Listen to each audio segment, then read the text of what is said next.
Siempre he dicho que soy totalmente mexicana, porque lo soy. Nací, crecí en la Ciudad de México, mis padres también, mis abuelos también, y mis bisabuelos no tanto, pero para mí eso que conocía era ser mexicana. Y pensaba que mis amigos y amigas también eran totalmente mexicanos porque habíamos nacido en México.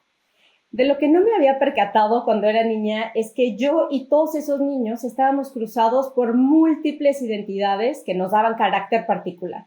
Y de pronto me di cuenta que eso que para mí era el corazón mexicano, pues tenía un poquito de náhuatl porque me gustaban los apapachos, y un poquito de maya porque me encanta la cochinita pibil, y un poquito de tepehua, de Pisaflores, Veracruz, de donde era Lucía que nos cuidaba y estaba 24 horas ahí, y un poquito de Francia y un poquito de Italia, muchísimo de la España madrileña, pero también de la España andaluza, de esa herencia árabe que usa almohadas, y un poquito o mucho de Asia, de África y de muchas otras regiones. Entonces, cuando quiero desentrañar mi identidad, se pone más complejo porque ahí entra mi religión, mis grupos de pertenencia, mis círculos, con la gente que me gusta ir a la ópera, mi equipo de equitación, las asociaciones civiles con las que me vinculo. Entonces, mi identidad, supuestamente muy mexicana, está atravesada por un cúmulo de experiencias, de historias, de símbolos, de ideas de muchísimas partes. De tal manera que eso de que yo soy mexicana pura, pues, o una tepehua genuina o un franco francés, que en el imaginario pensamos como pureza de origen, pues no existe desde hace siglos. Y no lo digo yo, lo dicen muchos investigadores, científicos, historiadores, sociólogos, que han estudiado rigurosamente este tema desde el siglo XIX, como Ernest Renan. Pero yo te pregunto, Alessia Divari, después de este soliloquio que me aventé, ¿sigues pensando que eres 50% mexicana, 50% italiana? Ustedes, queridos Quieropods, ¿qué me cuentan de su identidad? Esto es Quisiera, pero no puedo.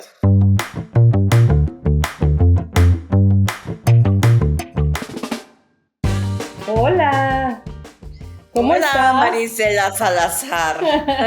Mexicana, mexicanísima. Mexicana, mexicanísima. De corazón mexicano. De corazón mexicano. Yo sé que eres 50-50 porque tu madre es mexicana italiano y tu padre es italiano, pero... Sí, sabes que esto de la identidad siempre ha sido un tema recurrente en mi casa. Mi papá, al crecer en una familia, digamos, bicultural, en el que papá italiano, mamá mexicana, y mi papá llegó a México jovencito, tenía 25 años. Y en realidad pasó después muchos más años de su vida en México, el doble, ¿no? Casi 50 años en México, que lo que vivió en Italia, ¿no? Pero de alguna manera sus raíces, su identidad primaria, seguía siendo italiano. Y él siempre decía que para muchas cosas era muy italiano y para otras era muy mexicano. Y le podía mucho que en México no lo sintieran mexicano, ¿no? Porque aquí hizo su vida, aquí tuvo hijos, aquí se casó con una mexicana, aquí puso una empresa, aquí dio trabajo, ¿no? Entonces a él de pronto esta cosa legal que existe en México, donde, por ejemplo, si él hubiera querido ser presidente de México, no hubiera podido ser presidente de México porque no es nacido en México ni de papás mexicanos, ¿no? Entonces decía, o eres mexicano o no eres, si me vas a dar la nacionalidad, dámela, si no, no me la des, ¿no? O sea, si me dices que soy mexicano, pues soy mexicano para todo, ¿no? Como en muchos otros países, si yo quisiera ser presidente de Italia, porque tengo también la nacionalidad italiana, podría ser, o sea, ¿no? Teóricamente, si yo así lo decidiera e hiciera carrera o lo que sea, ¿no? A nivel simbólico. Y entonces este tema de identidad y como la India María, que no soy de aquí ni de allá, es algo que siempre me ha atravesado y que de muchas maneras me sigo cuestionando en qué significa ser mexicana o qué significa ser ítalo-mexicana. Si yo te lo digo como siempre lo he sentido, yo siempre me he sentido mexicana con un papá italiano, ¿no? Así es como yo me describía o me describo hasta la fecha en muchos sentidos. Con fuertes influencias italianas. con influencias italianas, pero ahora que vivo en Italia, es eso, es como, ¿pero qué es ser italiano? Porque mi papá era del sur y entonces muchas de mis costumbres y de las cosas que yo tengo introyectadas como italianas, en realidad son del sur de Italia, que mi novio me molesta mucho, ¿no? Me dice, eso no es tan italiano porque él es del centro norte, ¿no? Claro, claro.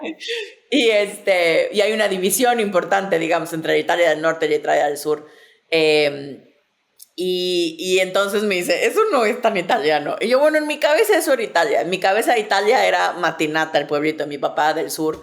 Eso es lo que yo siempre internalicé porque es la Italia que yo conocía, ¿no? Y cuando íbamos de vacaciones a ver a la familia de mi papá, pues siempre ahí.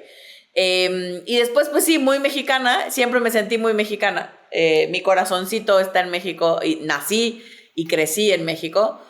Y siempre, por ejemplo, pero es lo mismo, es como crecí en el sur, ¿no? Nací en Mérida, Yucatán, después crecí en Tabasco, en Villahermosa, y en realidad me terminé de criar en la Ciudad de México, ¿no? Llegué a los 16 años a la Ciudad de México, hasta hace 3 años que me fui a Italia, o sea, hasta los 39 años.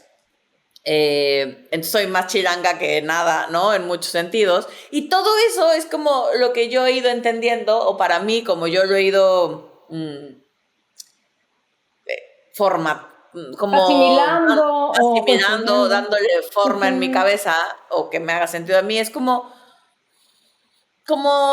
que no se tiene una identidad pura y dura, ¿no? Como que vamos teniendo muchas identidades que van conformando esa gran identidad, ¿no? Por ponerla de alguna manera.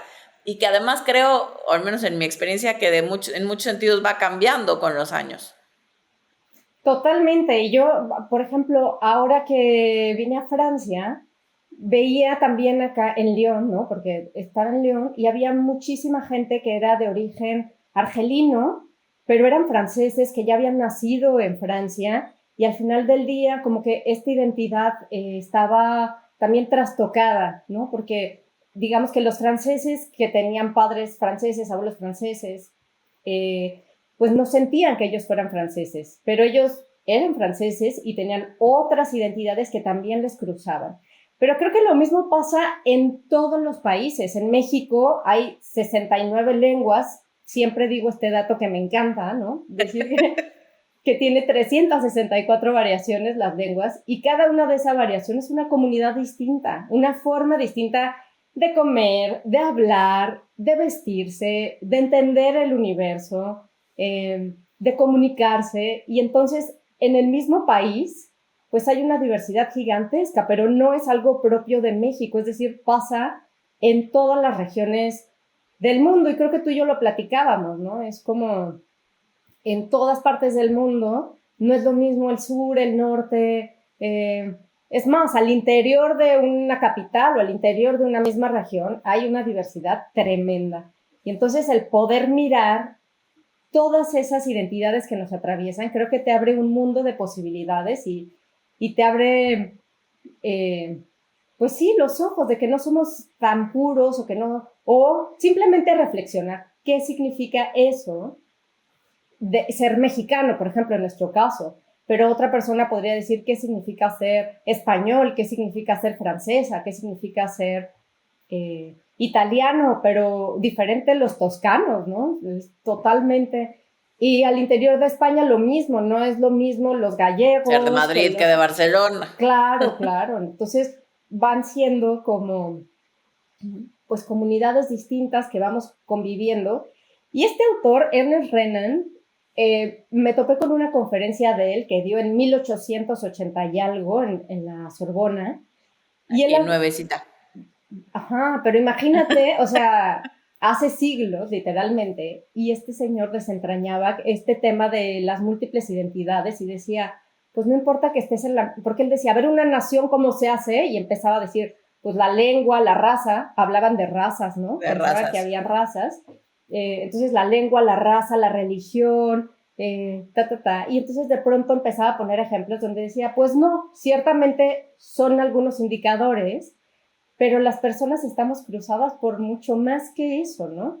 Y ya, bueno, él hablaba de cómo se conforma una nación, que es otra cosa, que hay que tener una historia común y símbolos y cómo que una nación es una, pues que se lo inventan, es un invento político de hacer una historia que viene desde milenaria y con héroes y bla, bla, bla para crear cohesión social. Pero si tú te fijas en estas identidades justo que nos atraviesan, pues vamos perteneciendo a grupos que de alguna manera nos dan cierta identidad o pertenencia, ¿no? Como el equipo de fútbol, o si haces un deporte, o tú, por ejemplo, que eres sexóloga, pues tienes ahí como tu comunidad de sexólogos y tienes esa identidad Somos que te poquitos atraviesa. todavía. Son Estudien poquitos sexología. y con Es muy credenciales bonita. Y con credenciales somos menos. menos. Exacto, ¿no? Entonces ahí tienes una identidad que te atraviesa. Pero también eres comunicóloga, ¿no? Yo te conozco por ese grupo de comunicación y ahí hay otra identidad que te atraviesa y otro grupo con el que compartes y no sé, y la religión es otra identidad que te atraviesa y... Claro, la religión y de qué manera ejerces esa religión, ¿no? Porque digo, yo nací en México y digamos que soy católica de nacimiento, ¿no? Me Ajá, bautizaron, hice mi comunión. Eh, como yo. y cuando me tocó hacer la confirmación no la quise hacer. Mm. Y luego cuando me casé, La tenías que haber hecho, ¿no? Para para casarte. mi ex marido era muy importante. Y entonces nos casamos por iglesia y entonces me confirmé y todo el show. Em, pero es eso, yo no tengo tanto en común con, con una persona mexicana muy religiosa, ¿no? Las cosas que voy a tener en común van a ser menos que quizás con alguien de otro país que sea menos religioso, ¿no? Vamos a tener igual más cosas en común. O lo que en algún momento platicábamos como de cuando a mí me preguntan qué es ser mexicano, Mm. porque creo que se los he contado en otros episodios, pero doy clases para maestros de toda la Unión Europea y entonces pues siempre sale a relucir, ¿no? Que soy mexicana. Y entonces es como, pero ¿cómo es México? ¿Qué significa? ¿Cómo son los mexicanos? Y yo siempre contesto, depende, ¿no? Hay muchos Méxicos, hay muchas maneras de ejercer la mexicanidad. La mía particular, siempre digo que además yo conozco un México y crecí en un México y en una... mi visión de México y la experiencia que yo he tenido en mi país es una visión y una experiencia bastante privilegiada, ¿no? O sea, yo soy de esas mexicanas que siempre fueron a escuela privada, por ejemplo, ¿no? Que en México sí hay una diferencia entre las escuelas privadas y públicas, porque, por ejemplo, en Italia al menos hay pocas escuelas privadas y no son bien vistas, ¿no? Mm. O sea, La mayoría de las sí, personas van a escuelas la mayoría de públicas, las ¿no? escuelas, de las personas tengas dinero o no, vas a la escuela pública, ¿no? Porque esas Uh-huh. son, digamos, las que tienen renombre, las más antiguas, las más, ¿no? Digamos, las mejor calificadas o ranqueadas. Uh-huh. Y en México, digamos, hay sus honrosas excepciones como la UNAM, ¿no? A nivel de universidad estoy hablando y hay otras más a lo largo de toda la República, ciertamente, que tienen fama y que tienen buenas credenciales, digamos, pero muchas otras son privadas, ¿no? De las mejores ranqueadas también son privadas. Uh-huh. Yo tuve el privilegio de siempre de estar en escuelas privadas. Mis papás siempre me tuvieron en escuelas privadas y de vivir en esa parte del México más privilegiado, ¿no? Esa es mi realidad. Uh-huh. Y ese es el México que yo he vivido, en el que yo crecí, que me dio identidad, ¿no? Que seguramente es súper distinto a la realidad y a la identidad de, por ejemplo, de Anita, mi nana, que ella es de Chiapas, de un pueblito y habla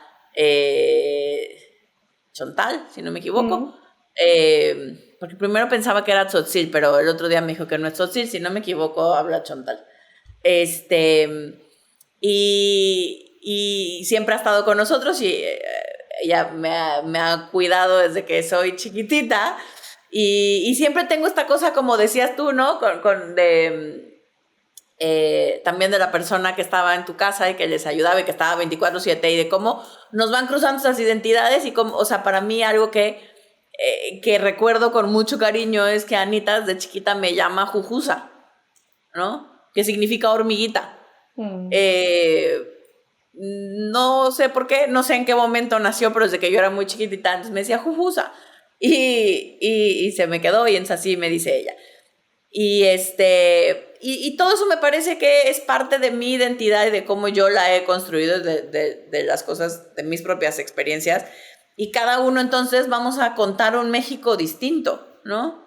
Oye, a mí me pasó que tenía en Francia tenía una compañera mexicana que ella era de Puebla, pero igual llegó a la Ciudad de México y estudió en la misma universidad que yo y vivía en la Ciudad de México y ya un poquito se sentía chilanga. Pero el punto era que ella contaba un México totalmente distinto al mío. Distinto. Muy, muy, muy distinto. Entonces llegaban momentos en que a mí me consternaba mucho porque yo decía, no, eso no es México. Así no es. Eso que dices, no. Y yo pienso que a ella le pasaba lo mismo, ¿no? Porque cuando yo contaba de México, ella le consternaba igual y decía, no, eso no es México, ¿de qué está hablando esta persona? Entonces, después ya lo que opté por decir es, en mi experiencia, ¿no? O sea, ese no es mi México. Así no son las cosas, ¿no? Entonces, es como, pero claro, México es un territorio, hablamos de México porque somos mexicanos, ¿no? Para la gente que nos está escuchando en otras partes, pero como es un territorio muy extenso, pues evidentemente no es el mismo México para una persona que creció en la costa chica de Guerrero, que para una persona que creció en el desierto de Sonora, que para una persona que está en la Ciudad de México. Y algo que también me parece fascinante es que la Ciudad de México, como muchas otras ciudades, es muy cosmopolita porque es un centro de migración naturalmente, ¿sabes? Es un punto de intercambio de bienes, servicios y personas, y que eso ha pasado naturalmente desde el siglo XVI. Y entonces ahí, ahora que reflexiono con otra mirada, mis compañeros de la escuela, pues claro, era un Raúl que tenía un papá argentino y una mamá mexicana. Aline que tenía una mamá suiza y un papá mexicano. Pero otro que tenía un papá de la ciudad y una mamá de Michoacán. O cualquier combinación, o tú que tienes un papá italiano, una mamá mexicana, pero que naciste en Yucatán, ¿sabes? Pero de alguna manera, cuando vas escarbando un poquito, somos una mezcla de muchísimas cosas. Entonces, a mí sí. Por eso, este autor que mencionaba me parecía fascinante, porque él decía, como en el siglo XIX, a ver, este mito de pureza de, claro, él francés y lo dice desde Francia, ¿no? Es este mito de la pureza de raza de los franco-franceses o los italianos o los alemanes, dicen, es que eso no existe. Y ya lo empezaba a explicar sobre migraciones y sobre todas estas cosas que nos han permeado, que no vemos cuando estamos viviendo nuestra vida así campechanamente, ¿no? En el día a día. Claro, y creo que eso es importante, o sea, en el sentido de, por un lado, creo que entender la identidad, al menos para mí, desde una apertura y desde o sea, no es ley, pues, ¿no? O sea, mi identidad y como yo la vivo es mi propia percepción y es lo que le da formita a quien soy y me hace sentir tranquila, a gusto o no, con eso que yo creé como identidad. Pero creo que esto que estás mencionando es súper importante porque también tiene que ver con la apertura a decir hay otras maneras de vivir identidades parecidas, ¿no? O esas que se supone que son iguales, como en este caso que hablábamos de nosotras, de la mexicana. Tu mexicanidad y la mía, aunque se parecen en muchos sentidos, tenemos puntos en común, hay otros donde no se parecen, ¿no? Donde nuestra experiencia no va a ser igual, ¿no? Yo soy amiguita de provincia, yo crecí en Tabasco, ¿no? Y ya eso lo vuelve distinto. Yo tengo un papá italiano, ¿no? Y eso ya hace que mi manera de vivir mi identidad sea diferente. Y cómo creo que es lo mismo que hablábamos en algún momento del lenguaje y que a mí me gusta mucho cuando me lo explicaste, como el lenguaje está vivo, ¿no? Y habla de la sociedad y habla de lo que está sucediendo en ese momento. Puede no gustarme, puede causarme ruido, puede ponerme incómoda porque se está moviendo y entonces ya estaba muy clarita con que funciona de una cierta manera. Creo que pasa lo mismo con la identidad. Cuando la rigidizamos, porque nos da seguridad, ¿no? Es como, los mexicanos son así, ¿no? Y entonces yo ya sé en dónde moverme.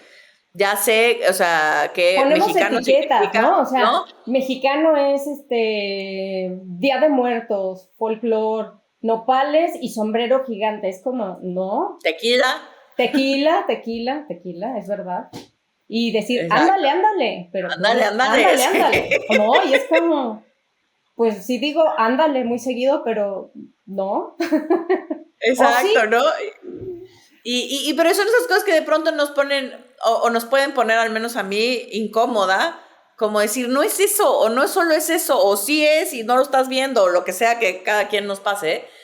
Y entonces creo que esta reflexión para mí tiene que ver con no rigidizarlo, ¿no? Con entender que hay muchas maneras de vivir nuestra identidad, pero que al mismo tiempo es súper importante tener o ir teniendo clara o ir moldeando eso que llamamos identidad, porque es justo de lo que está hecho mi propio mundo, ¿no? Es lo que le da forma y lo vuelve tridimensional, sino a quién pertenezco. Si no, lo que vamos a tener es un problema de pertenencia, ¿no? O sea, es como parte de los temas como más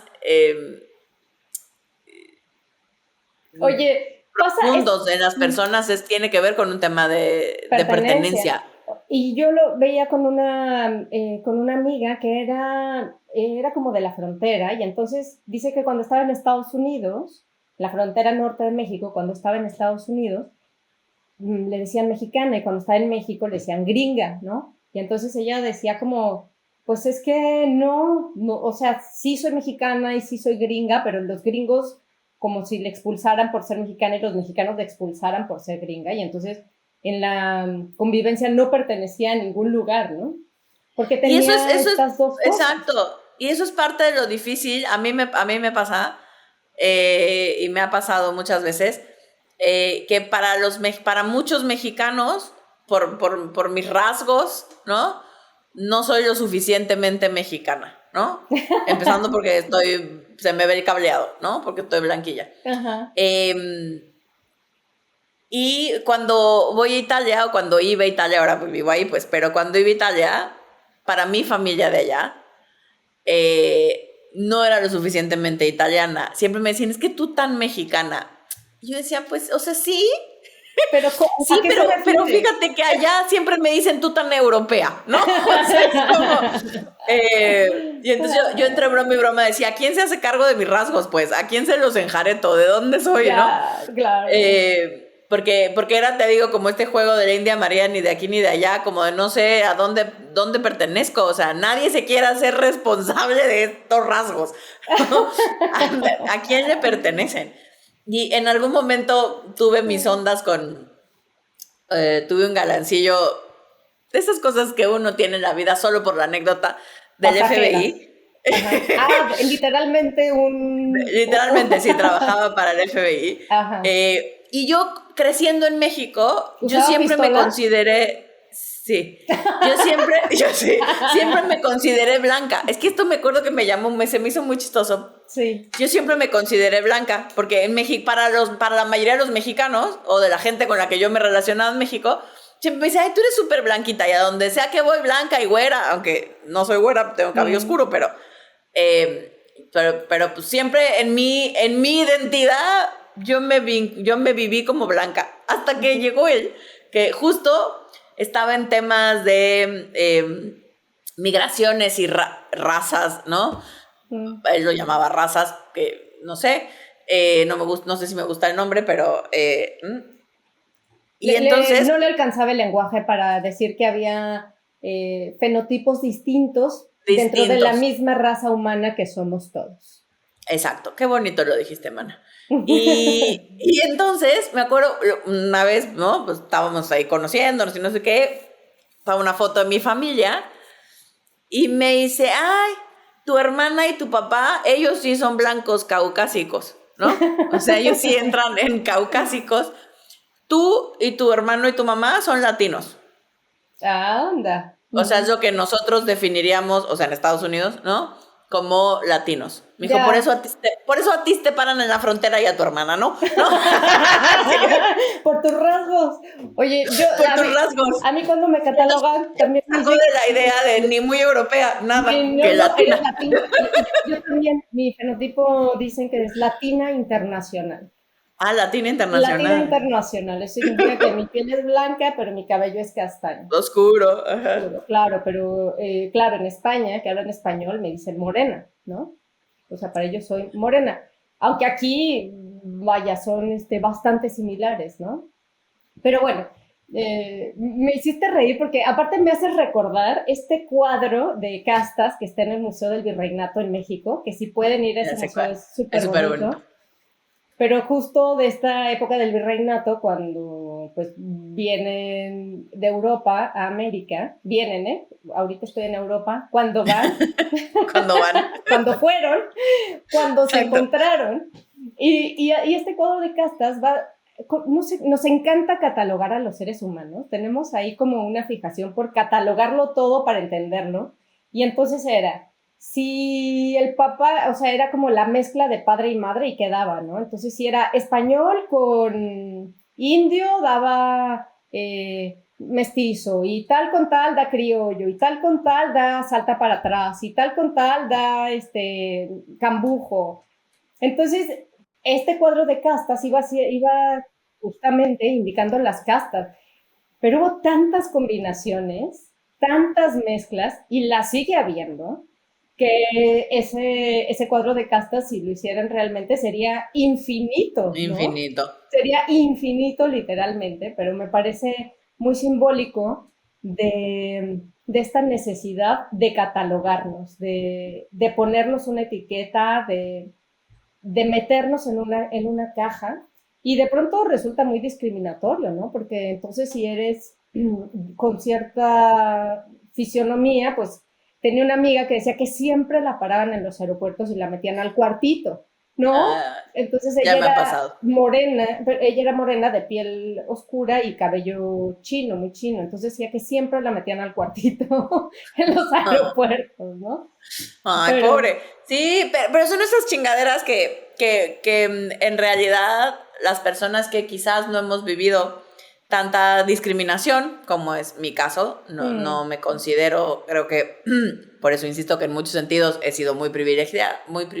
sí, Y entonces en ese sentido sí me ha tocado que me paran en el cuartito porque ya quedamos que mi rasgo es latino. Y latina, entonces porque latina. yendo a Estados Unidos sí me ha pasado que me tilden de mexicana tramposa por querer entrar con mi pasaporte italiano, que no estoy haciendo nada ilegal, el pasaporte es real, soy italiana también, yo no inventé las reglas, ¿no? Pero que se me juzgue, que, ¿no? Por esta idea de mexicanidad O que por cómo tienen, hablas, ¿no? Seguro que por ahí te cómo hablo. detectan, pero pues sí, se te Claro, detecta el claro, acento porque yo, mexicano. exacto, Cuando ¿no? hablas Que creo español. que en algún momento lo platicábamos, que al menos para mí, en esto de la identidad, crecí en un México donde tener acento al hablar inglés no era bien visto, ¿no?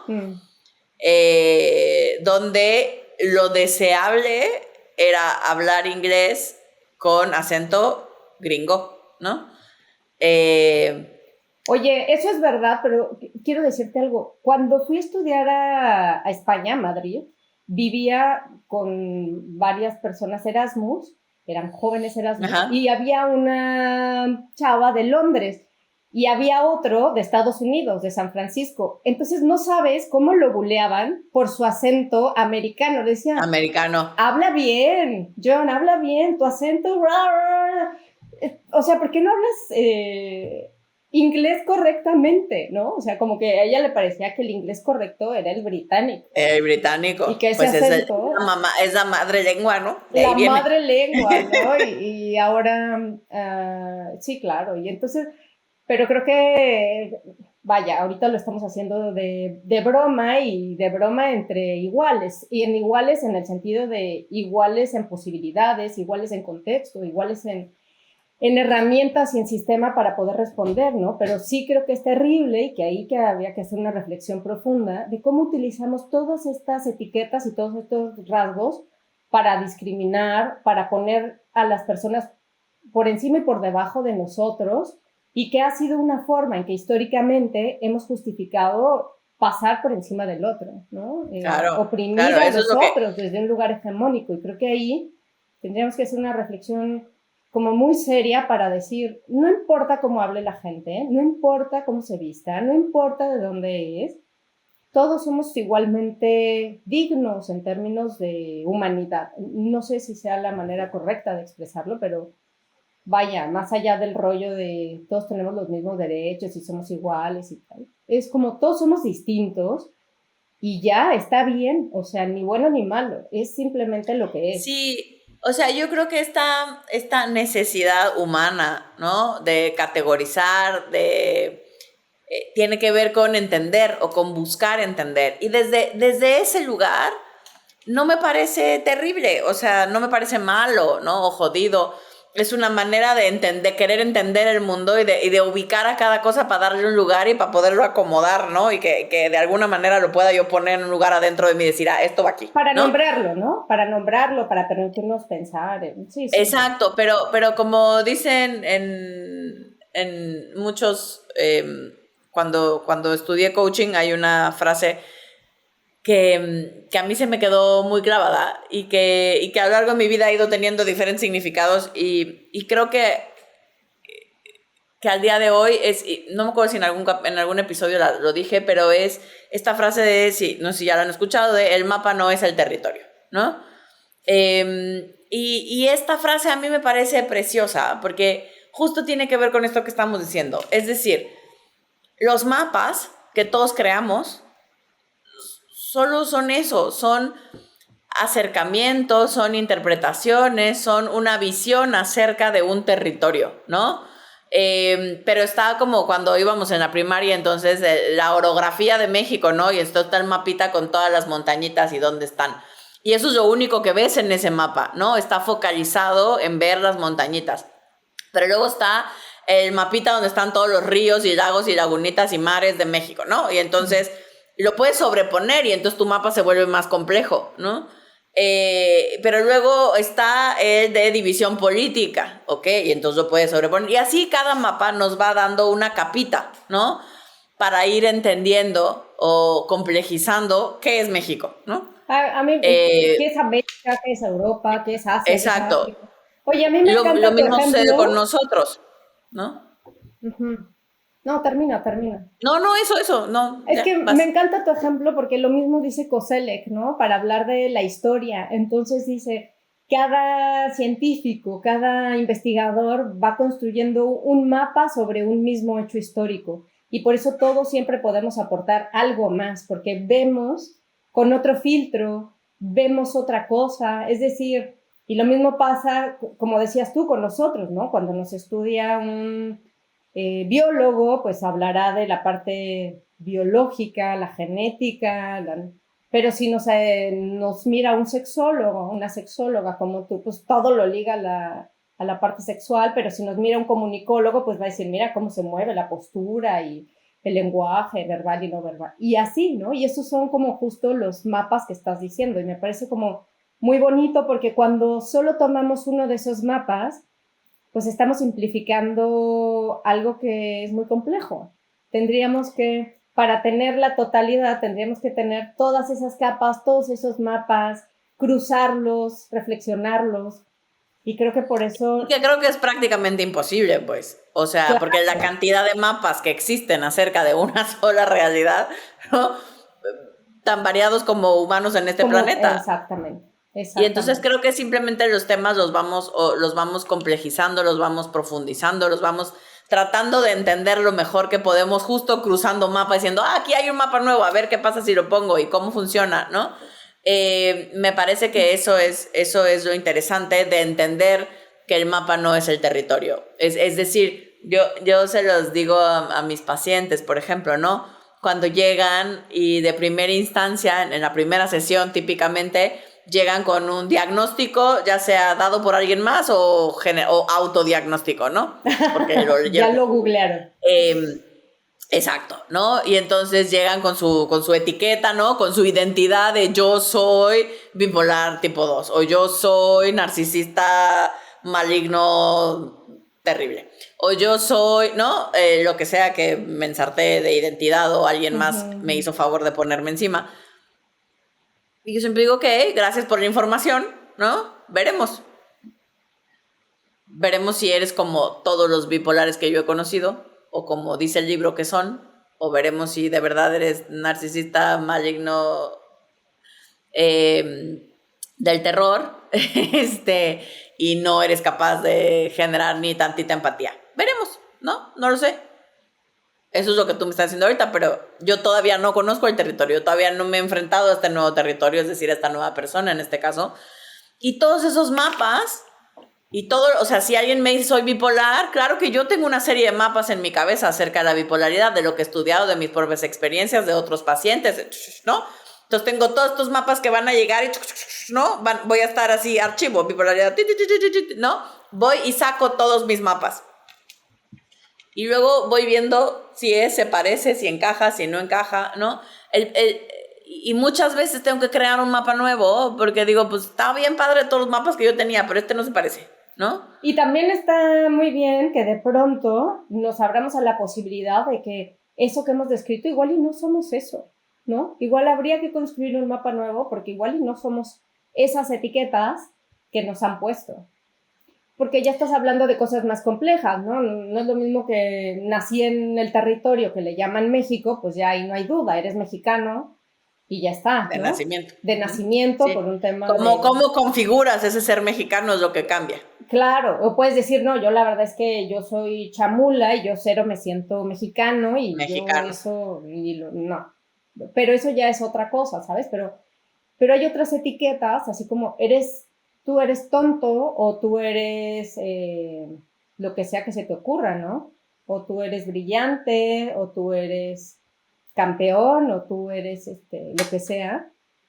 Y de pronto esa etiqueta, pues es solo una etiqueta. O quizá es solo una parte de tu vida.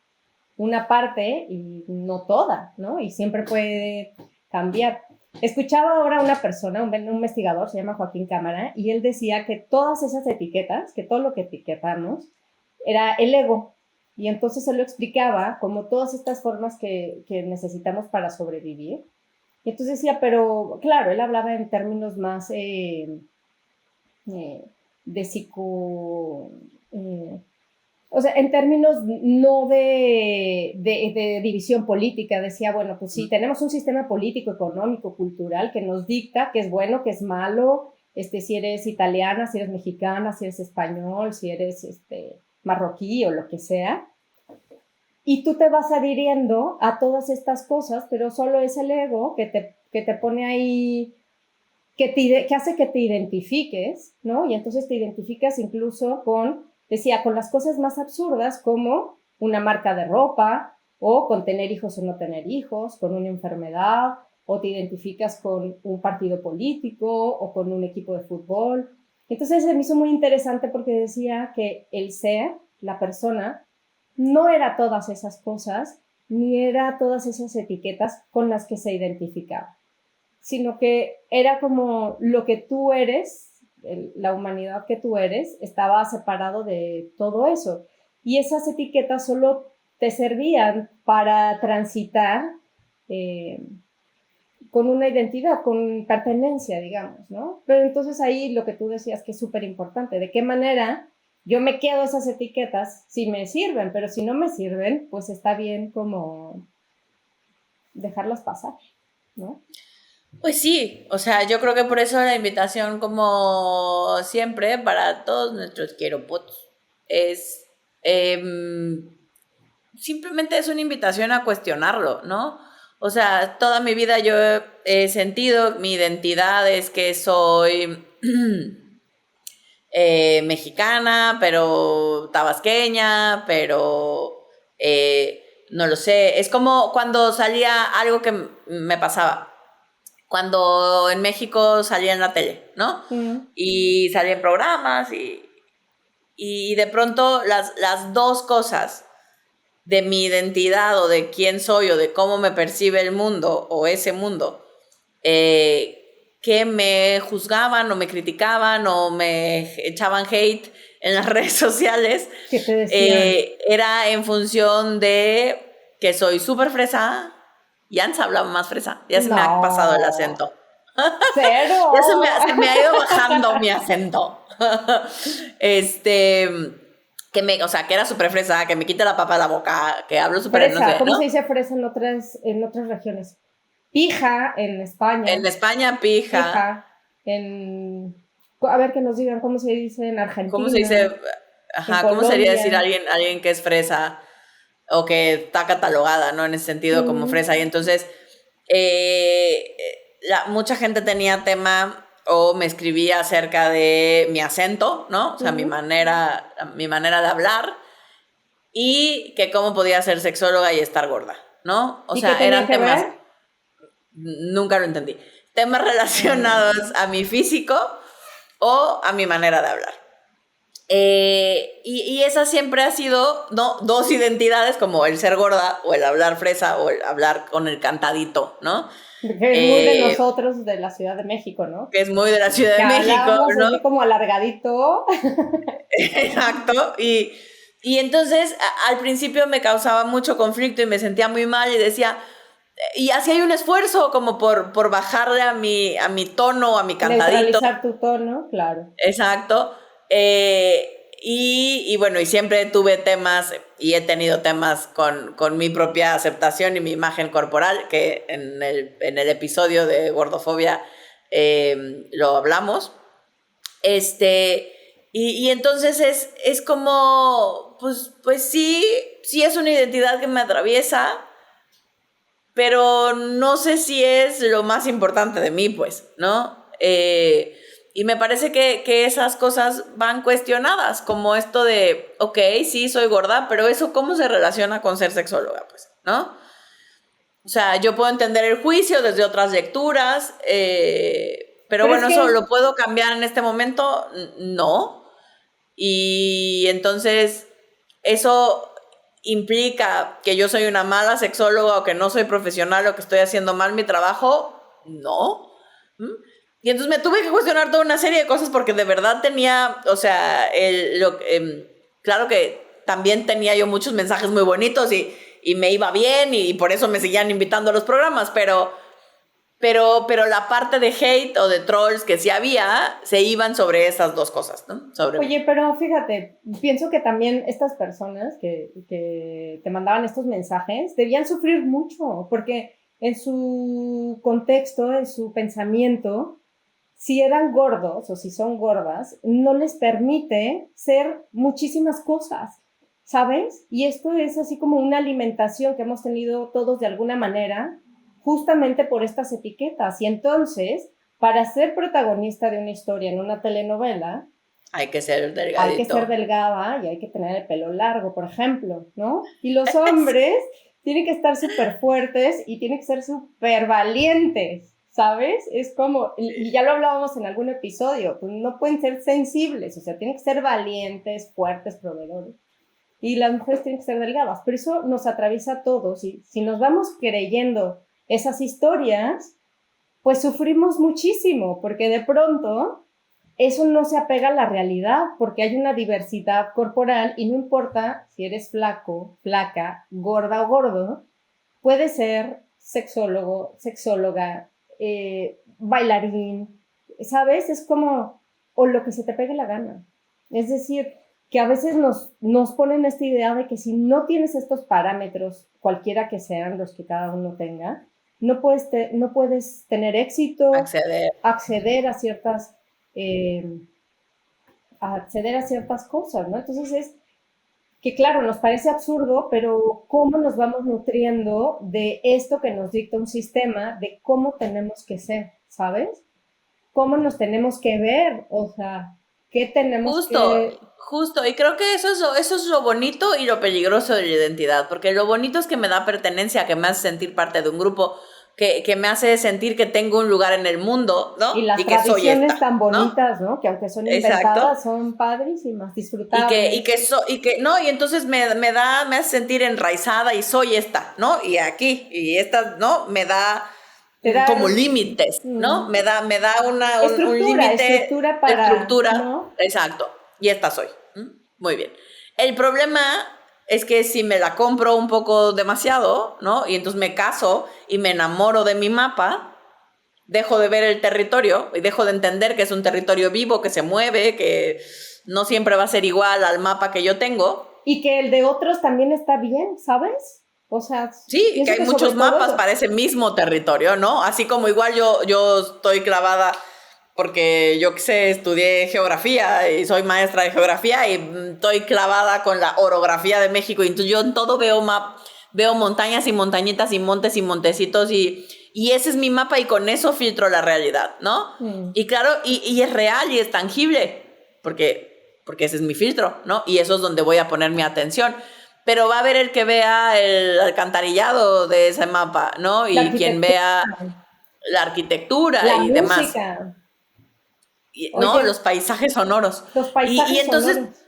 entonces todo eso me parece que ahí es la parte donde la que vale la pena seguir cuestionando, como de cuando esas identidades nos limitan más que aportarnos valor al día a día, ¿no? Cuando nos enamoramos y nos casamos a veces con ciertas identidades que nos atraviesan y entonces se vuelven súper rígidas y muy limitantes, como puede ser yo soy adicto al sexo, ¿no? Por pensar en un paciente. Y es como, pues no sé si eres adicto, ¿no? O no sé si por fuerza un problema de adicción, en este caso a la pornografía, que era el suyo, te define, ¿no? Y va a formar siempre parte importante de tu identidad, ¿no? Es Porque verdad. es parte de quienes somos. Si yo tuve o manifesté una adicción o una compulsión a la pornografía, pues es parte de mi historia y va a estar conmigo.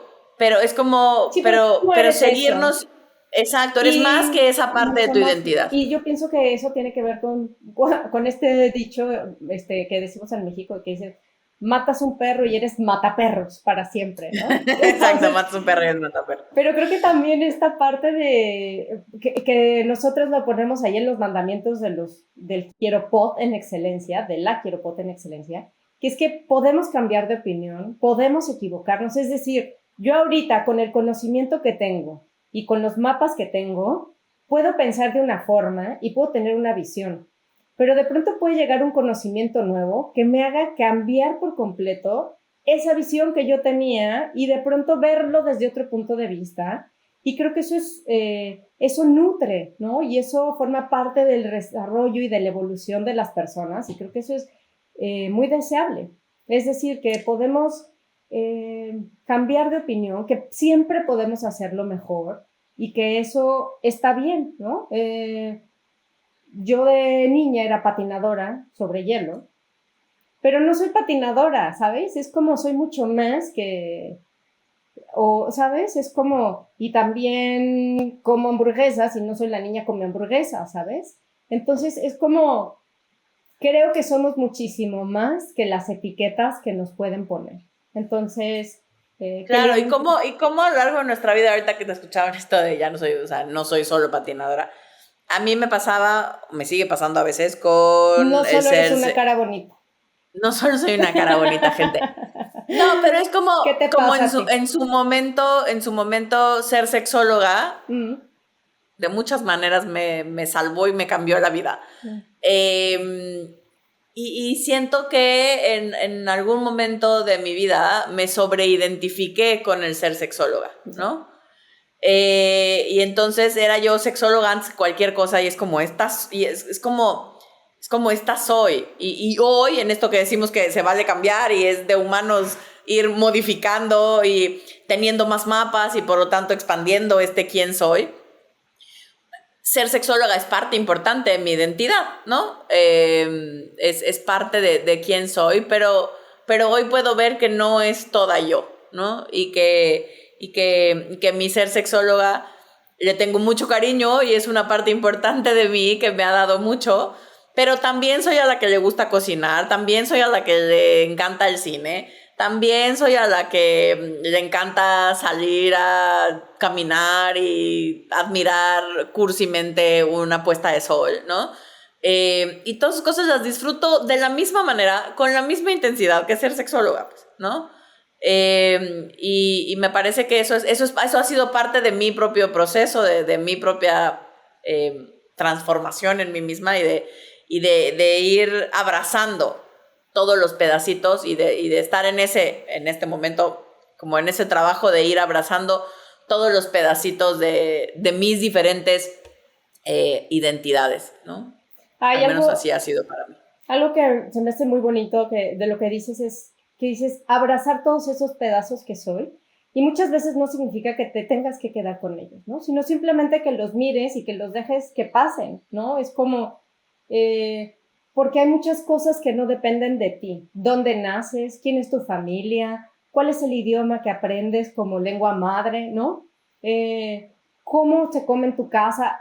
Todas esas cosas, es decir, no las controlas, no las decidiste, están ahí, y creo que lo importante es que simplemente sean experiencias que te nutran y que te den eso, experiencias, ¿no? Y que a partir de eso puedas construir aprendizaje, simplemente eso, ¿no? Y que no te etiquetes porque siempre puede ser otra cosa, pero como eso, como una experiencia de vida, no como una etiqueta que te diga, eres esto, ¿no? Porque eres cocinera, eres ingeniero, eres lo que sea. Es como, ¿qué tal si solo son experiencias de vida que nos van construyendo y que nos van aportando conocimiento que nos hace ser quien somos? Pero solo eso.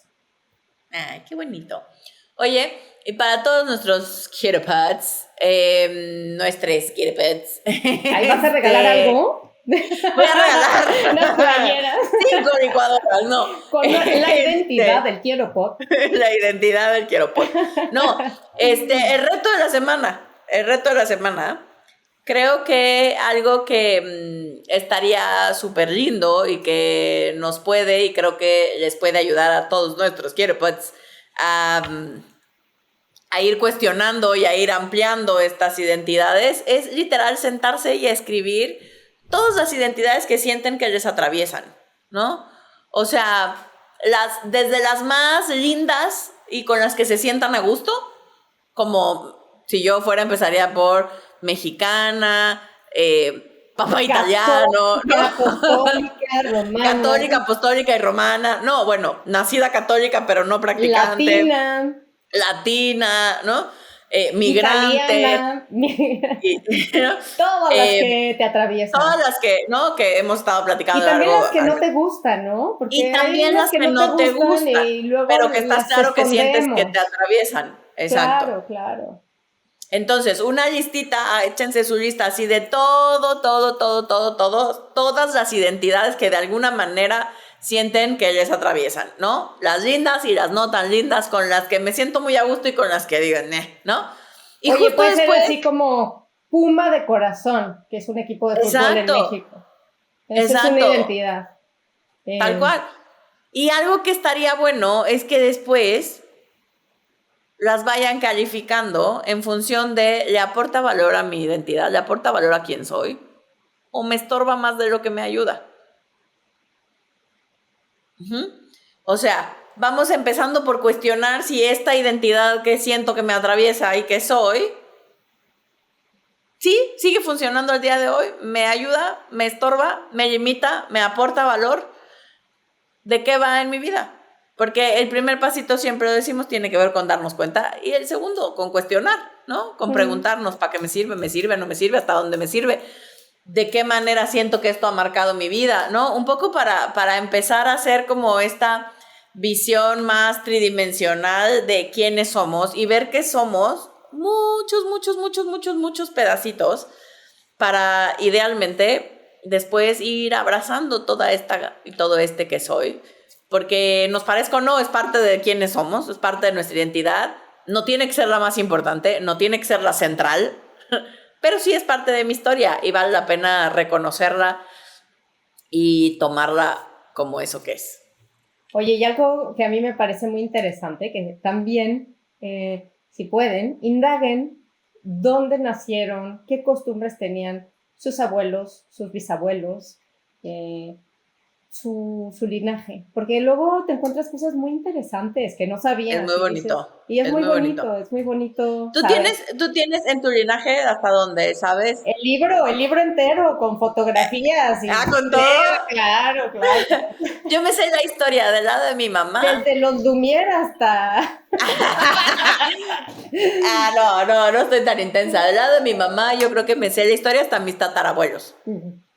Y del lado de mi papá hasta mis bisabuelos. Hasta ahí tengo, tengo familia, nombre, historias y quiénes eran, a qué se dedicaban, un poco así rasgos Para básicos. mí ha sido muy divertido porque de pronto cuando indagas, de pronto hay historias que han venido contando, pero en realidad nadie sabe, o sea... ¿De dónde? Pero es lo que oían, o sea, que el bisabuelo era o le pasó y entonces llegó y por eso no sé qué y que le hizo, ¿no? Y siempre hay una historia como eje. Entonces, claro, que le da identidad a esa familia, además. Es muy divertido, pero además de pronto es muy revelador. Así que es muy bonito. Así que si pueden, háganlo. Si tienen manera de saber quiénes son sus abuelos, paternos, maternos y bisabuelos y tatarabuelos, pues es siempre... Sí, es súper interesante, súper bonito empezar a hacer el arbolito genealógico con nombres, con edades, con de qué se murieron, cómo fue su vida hasta donde sepan, como los rasgos más importantes de esas personas, ¿no? De ese linaje. Y van a empezar a ver que hay cosas e historias también que tienen que ver con la identidad familiar que se repiten. Como tal vez en mi casa todas son mamás solteras, ¿no? No es mi caso, pero en México sí, por ejemplo, ¿no? Yo iba a decir, tu mamá tampoco. ¿no? Otro día hablaremos de esas famosas lealtades familiares, pero es eso, es una identidad que nos atraviesa a nivel familiar. Oye, pues qué bonito hablar de la identidad, darnos cuenta, porque yo te digo que viví mucho tiempo sin darme cuenta de todas esas identidades que me atravesaban y de pronto decir, oye, pues esto que estoy comiendo aquí lo hacía mi mamá desde que era pequeña, ¿de dónde sacó eso esta señora, no? Pero bueno, cuéntenos cómo son sus identidades, qué pasa y nos escuchamos la próxima semana aquí. Quisiera, pero no puedo. Próximo miércoles, como todos los miércoles, acá nos vemos. Ya lo saben, este es el momento en el que yo limosneo likes. Y entonces síganos en todas nuestras redes sociales, denle like, seguir, pongan la campanita, recomiéndennos, díganos, pero sobre todo escríbanos si les gusta, si no les gusta, si qué les gusta, si qué dicen, está chafeando. ¿De qué quieren que hablemos? De qué quieren que hablemos, todos sus comentarios son bienvenidos y nos encanta saber de ustedes. Para los que ya nos han escrito, mil gracias, de verdad nos hacen el día cuando nos mandan mensajito. Así que nos vemos aquí próximo miércoles. Adiós, quiero pots. Bye.